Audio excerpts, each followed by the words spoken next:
Tourist കേന്ദ്രത്തിൽ നമ്മുടെ അരുൺ പൂപ്പറമ്പയുണ്ട്. അവിടെ നിന്ന് അരുൺ പൂപ്പറമ്പ ചേരുന്നു. Arun, happy new year. Arun, Bekal എന്താ വിശേഷം? അവിടെ ആളുകളൊക്കെ എത്തിയിട്ടുണ്ടല്ലോ. ബേക്കൽ ഫെസ്റ്റ് ഉണ്ടോ അവിടെ?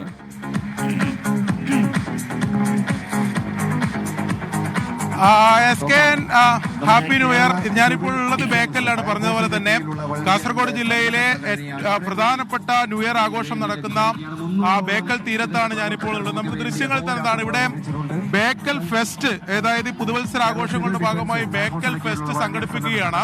അതിന്റെ ഭാഗമായിട്ടാണ് ഇത് നമ്മളിപ്പോൾ ദൃശ്യങ്ങൾ കാണുന്ന പോലെ ആയിരങ്ങളാണ് ഈ ബേക്കൽ തീരത്തേക്ക് ഒഴുകിയെത്തിയിരിക്കുന്നത്. അതായത് ബേക്കൽ കോട്ട, അതോടൊപ്പം തന്നെ ഈ പള്ളിക്കര കടൽ തീരം, ഇതിന്റെ തൊട്ട് നടുവിലായിട്ടാണ് ഈ ബേക്കൽ ഫെസ്റ്റ് സംഘടിപ്പിക്കുന്നത്. വലിയ ഏക്കർ കണക്കിന് ആ മൈതാനത്ത് നമ്മൾ കൊച്ചിയിലെല്ലാം കാണുന്ന സമാനമായിട്ടുള്ള കാഴ്ച നമുക്ക് കേരളത്തിലെ തന്നെ ഏറ്റവും പ്രധാനപ്പെട്ട ഒരു വിനോദസഞ്ചാര കേന്ദ്രമായ ബേക്കൽ തീരത്ത് കാണാം. നമ്മളിപ്പോൾ ഇവിടെ ഒരു പ്രത്യേകതരം ഒരു പാപ്പാഞ്ഞിയെ കാണാം. അതായത് നമ്മൾ കൊച്ചിയിലെല്ലാം കണ്ടതല്ല, പക്ഷെ ഇത് കത്തിക്കാൻ പറ്റില്ല. അത് കാരണം ഇവിടെ ബേക്കൽ ഫെസ്റ്റിന്റെ ഭാഗമായി ഒരുക്കിയിട്ടുള്ള പാപ്പാഞ്ഞിയാണ്. 35 അടിയോളം ഉയരത്തിലുള്ള പാപ്പാഞ്ഞിയാണ്.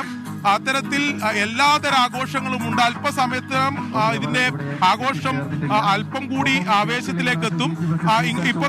ഇങ്ങോട്ട് നോക്കിയാൽ അതിന്റെ കലാപരിപാടികൾ ഉൾപ്പെടെ ഇപ്പുറത്തെ വശത്തേക്ക് അവിടെ നടക്കുന്നുണ്ട്. അതിനപ്പുറത്തേക്ക് വിവിധ തരത്തിലുള്ള വിനോദ കാര്യങ്ങൾ ഈ ന്യൂ ഇയറിന്റെ ഭാഗമായി ഈ ബേക്കൽ തീരത്ത് ഒരുക്കിയിട്ടുണ്ട്. നിരവധിയായിട്ടുള്ള ആൾക്കാരാണ് ഫാമിലി ഉൾപ്പെടെ ഈ ന്യൂ ഇയർ ആഘോഷിക്കുന്നതിന് വേണ്ടി എത്തിച്ചിട്ടുള്ളത്. എവിടുന്ന് ഇവിടെ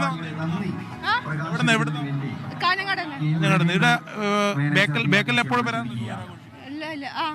എങ്ങനെയുണ്ട് ഏട്ടാ ഫെസ്റ്റ്? അടിപൊളിയാണ്. അടിച്ചു പൊളിക്കാൻ്റെ തീരുമാനം.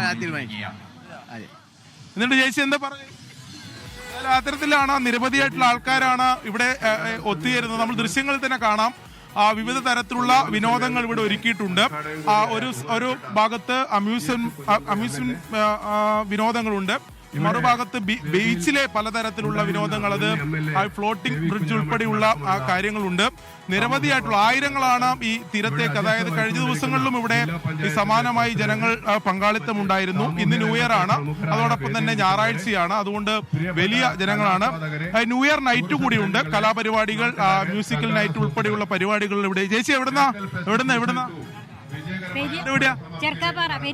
ന്യൂ ഇയർ അടിച്ചു പൊളിക്കാൻ 2023 അതപ്പോ നന്നായി അല്ലേ? ഓക്കെ. 2020 എന്തായാലും ആ രീതിയിൽ തന്നെയാണ്. ഓക്കെ, അരുൺ പൂപ്പർമ, താങ്ക് യു. ഇപ്പോ